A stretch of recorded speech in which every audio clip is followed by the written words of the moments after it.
Mantan Gubernur DKI Jakarta Anies Rashid Baswedan didorong untuk melaporkan mantan Presiden Jokowi ke Barreskrim Mabes Polri dan Komnas HAM karena telah menyalahgunakan kekuasaan dengan melakukan kriminalisasi. Desakan dan dorongan itu disampaikan oleh ahli hukum keuangan negara Dr. Sumarjio menyusul pengakuan dari Sekjen PDIP Hasto Kristianto bahwa Jokowi itu memerintahkan KPK melakukan kriminalisasi terhadap Anies dalam pelaksanaan balap mobil listrik Formula E pada tahun 2022.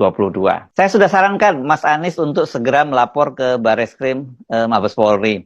Ini masuk delik abuse of power, kriminalisasi tingkat tinggi dan pelanggaran HAM karena KPK sebagai alat kekuasaan digunakan oleh Jokowi untuk menekan lawan politiknya, ujar Dr. Sumarjio kepada Forum News Network. Sekjen PDIP Hasto Kristianto dalam perbincangan dengan Akbar Faisal, ini bersama dengan pakar pertahanan negara Nukoni Rahakundini, mengaku kasus Formula E yang ditangani oleh KPK itu kriminalisasi terhadap Anies dan saya bersaksi itu perintah dari Pak Jokowi secara langsung. Beliau, kata Hasto, sangat khawatir dengan munculnya Anies Baswedan. Saya masih ingat Anies Baswedan ketika dikriminalisasi.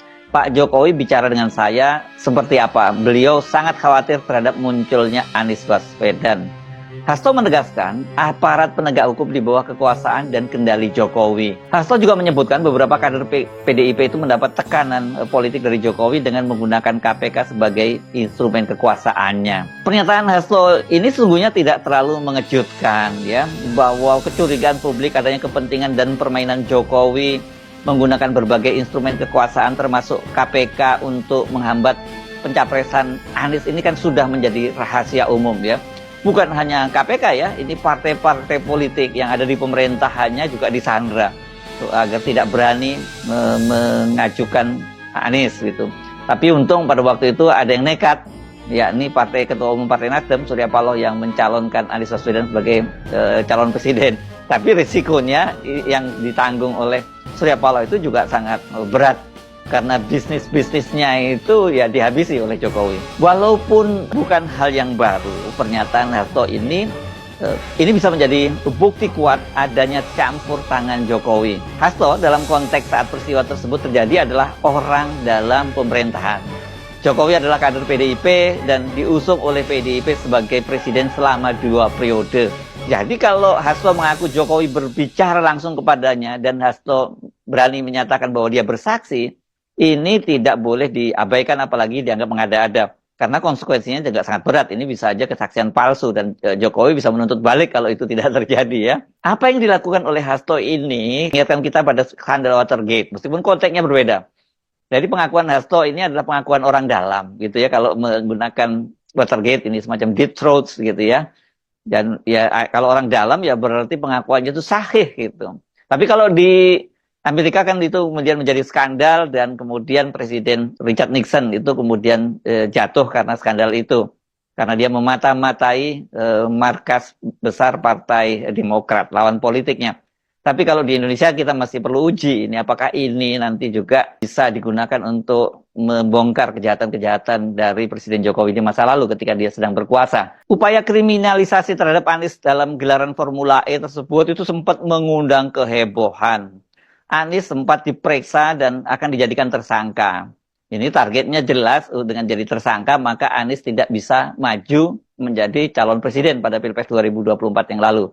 Nah, pimpinan KPK di bawah Firly Bahuri itu disebutkan bahwa dari laporan-laporan investigasi di media memang ini berusaha menjadikan Anies tersangka, namun upaya tersebut ditolak oleh para penyidik dan penuntut KPK. Dan yang menolak ini rame-rame, ya. Firly dan 2 pimpinan KPK lainnya waktu itu yang disebut adalah Alexander Marwata dan Johanis Tanak itu disebut-sebut ingin memaksakan mentersangkakan Anies. Namun selalu ditolak ini oleh para penyidik dan penuntut. Kalau di KPK ini kan sistemnya lain, ya. Penyidik dan penuntut itu biasanya dalam gelar perkara mereka selalu bersama-sama karena dengan gelar perkara itu, dengan penetapan jadi tersangka misalnya, penuntut itu sudah menentukan pasal-pasal apa yang akan dikenakan terhadap orang yang dijadikan tersangka itu. Tapi pada waktu itu mereka semua menolak itu. Mantan Wakil Menteri Hukum dan HAM, Denny Indrayana itu bahkan mengaku pimpinan KPK itu sampai 19 kali melakukan gelar perkara. Ini untuk meningkatkan status dari penyelidikan ke penyidikan dan menjadikan Anies sebagai tersangka. Namun selalu mentok. Ini para penyidik dan para penuntut di KPK itu menyatakan bahwa ini mereka belum menemukan alat bukti yang cukup kuat untuk menjadikan Anies sebagai tersangka. Dan ini kalau dipaksakan menjadi tersangka itu bisa ada lubang dan ini gampang dibatalkan melalui gugatan pra peradilan. Gelar perkara sebanyak itu, kalau betul 19 kali itu memang belum pernah terjadi sebelumnya di KPK. Biasanya itu cukup sekali atau maksimal 2 kali gelar perkara, dan kemudian sudah disepakati apakah kasus tersebut lanjut atau tidak, apakah kemudian menjadi penyidikan atau tidak, dan kemudian kalau dilanjut siapa yang jadi tersangkanya.